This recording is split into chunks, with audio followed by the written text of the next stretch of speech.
This section covers the accessory structure building forms, including creation of new accessory structure building forms, the minor detached structure, and general detached structure.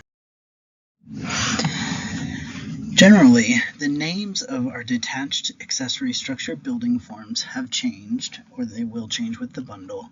Some standards have changed as well. In the next slides, I'll describe the creation of two new building forms, the minor and general detached structures. And I'd like to note up top that the bundle did not change the detached ADU, or detached accessory dwelling unit, building form standards or name.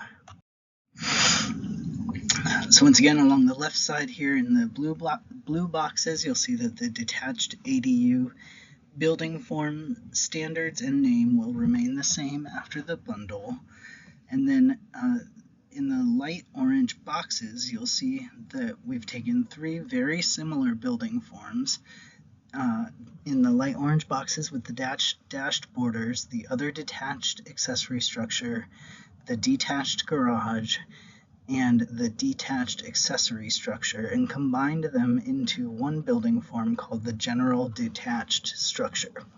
We've also created a new building form called the minor detached structure, which I'll describe in later slides.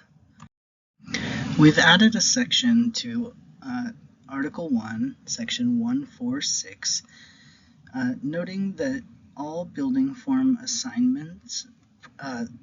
assigned to the accessory structure building forms will be automatically reassigned to the new general detached structure building form on or after the effective date of the bundle on February 25th of 2025.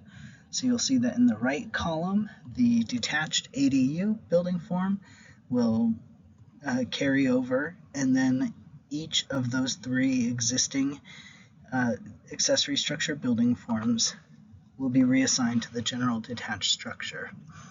Now, some of the forms that currently fit under the other detached accessory structure or detached accessory structure could also fit under the new minor building form. So, for example, you might have dealt with a shed that was exempt from a building permit review because it was less than 200 square feet in area or less than 14 feet in height, but it still had to receive a zoning permit. Those structures might have previously been classified as an other detached structure, but could now fit under either the general detached structure or the new minor detached structure building forms.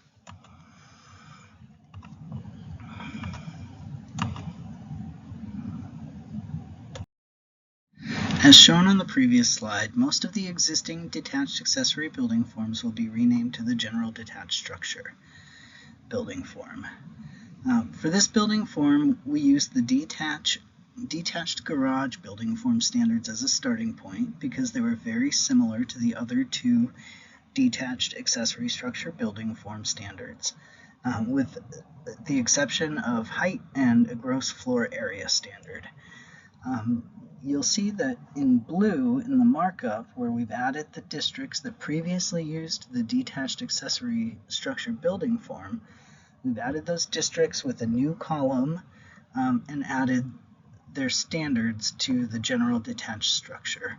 I'll also note that the detached garage had a taller height than some of the other building forms, and so we've defaulted to the 17-foot height maximum of the detached garage for this building form. You may be wondering, what about the gross floor area limitation that was specific to the detached accessory structure? A reference has been added in the general detached structure building form table that points to section 3343 for a limit on gross floor area, and the corresponding other supplemental standard sections. So instead of 3 for Article 3, you might find it in section 5343 if you're in the urban context, when there's a limitation on gross floor area for those mixed-use commercial zone districts. The minor detached structure building form comes in two options. You've got an option A for the smallest of the small, and option B, which can be the size of a typical small shed. The option B lines up with the limits for an exemption from a building permit for small structures like sheds. So 200 square feet and 14 feet in height. You'll also see that there is not a limit on the number of these small structures for either option A or option B, and that's shown in the row below the siting header. Both types of structures share the same setbacks, but the key difference is that option B, the larger of the two, is required to be located a minimum of 10 feet behind 75% of the primary street-facing facade. Both building form options are exempt from requiring a zoning permit, and both types count toward building coverage.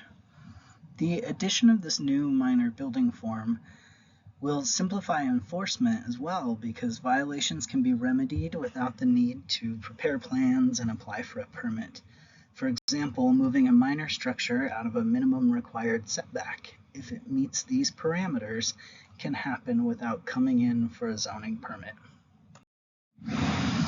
This is a snip of the minor detached structure building form showing that option A, which can be located anywhere on the zone lot outside the setbacks, is limited to 12 square feet per structure. And again, option B, which is larger, at 200 square feet. Option B must be located behind the primary street-facing facade of the primary structure. So what happens when a structure's siting or size don't meet the standards of a minor detached structure? Well, then customers have the option of applying instead under the general detached structure building form instead. Applying under the general detached structure building form would mean that they would need plans to apply for a permit and would be limited in where it could be located. For example, it could not be located forward of the primary structure. However, it will offer a greater footprint or the greater height that they're probably looking for if they're not fitting within the parameters of the minor detached structure. And I also want to highlight here that this is a special rule of measurement that we've added to Article 13 for measuring the height of a minor detached structure.